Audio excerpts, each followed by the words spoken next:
meron po tayong breaking news. Kapapasok lamang po na balita, pinagsusumiti po ni Pangulong Ferdinand Marcos Jr. ang lahat ng miyembro ng kanyang gabinete. Kailangan po magsumite ng kanilang courtesy resignation. Ako, talaga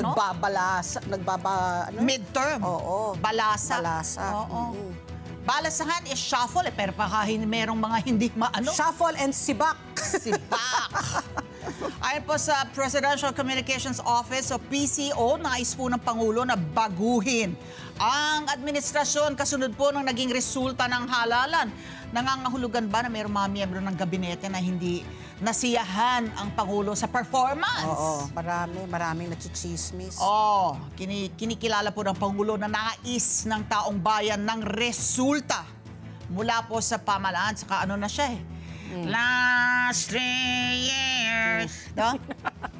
Hiningi ng Pangulo ang courtesy resignation ng mga opisyal para mas maging madali para sa kanya na repasuhin ang naging trabaho. He's going to conduct a review ng performance ng bawat kalihim sa kanyang kagawaran at matukoy kung sino po yung mga opisyal ang nararapat pang magpatuloy sa huling 3 taon ng kanya natitira sa kanyang termino. Let's get together, Sunday 25, Sunday 25.